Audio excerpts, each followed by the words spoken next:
السلام علیکم، kids stories 411 میں خوش آمدید۔ علی بابا، لکڑہارا اور 40 چور۔ اپنے گدھے کے ساتھ ایک پرانے گاؤں میں علی بابا رہتا تھا۔ ہر روز کی طرح علی بابا لکڑی کاٹنے کے لیے جنگل کی طرف جا رہا تھا۔ اچانک علی بابا نے 40 گھڑ سواروں کو قریب آتے ہوئے دیکھا۔ چوروں کا سردار کہتا ہے، کھل جا سم سم، اور جادوئی غار کھل جاتی ہے۔ علی بابا چوروں کے پاس جا کر دیکھتا ہے، یہ غار کیسے کھلی؟ علی بابا چوروں کو بھاری تھیلوں کے ساتھ غار میں داخل ہوتے ہوئے دیکھتا ہے اور پیچھے سے غار بند ہو جاتی ہے۔ 40 چوروں کے واپس باہر جانے کے بعد کھل جا سم سم، علی بابا کہتا ہے اور غار کھل جاتی ہے۔ علی بابا اپنے گدھے کے ساتھ غار کے اندر چلا جاتا ہے اور پیچھے سے غار بند ہو جاتی ہے۔ غار کے اندر علی بابا شاندار خزانے ہی خزانے، سونا چاندی اور قیمتی جواہرات کے ساتھ بھرے ہوئے صندوق دکھائی دیتے ہیں۔ علی بابا سونا چاندی اور جواہرات کے تھیلے بھر کر گدھے پر لاد کر غار سے باہر نکل جاتا ہے۔ علی بابا گھر واپس آنے کے بعد اپنی بیوی کے ساتھ دونوں ساری دولت کو دیکھتے ہیں۔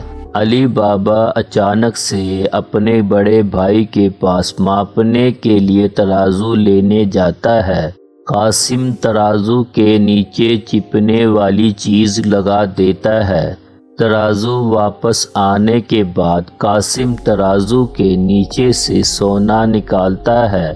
قاسم علی بابا کے پاس سونے کا پوچھنے جاتا ہے۔ علی بابا قاسم کو غار کا راز بتا دیتا ہے۔ قاسم غار کے اندر ڈھیر ساری دولت کو دیکھ کر غار سے باہر نکلنے کا راز بھول جاتا ہے۔ تھوڑی ہی دیر میں 40 چور غار میں واپس آ جاتے ہیں اور قاسم کو دیکھ کر اس کو سزا دیتے ہیں۔ چوروں کو غار میں سونا کم لگتا ہے۔ چور کہتے ہیں، سردار، علی بابا کے پاس اچانک اتنی دولت کیسے آئی؟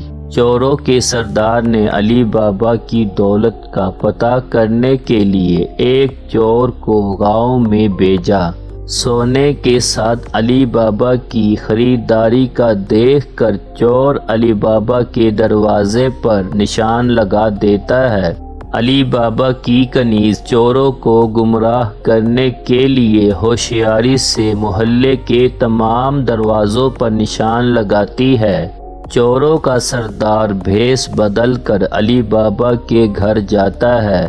علی بابا چور کو کھانے پر بلاتا ہے اور دعوت کی میز لگاتا ہے۔ چوروں کے سردار کے ساتھ باقی سب چور بھی علی بابا کے گھر چھپ جاتے ہیں۔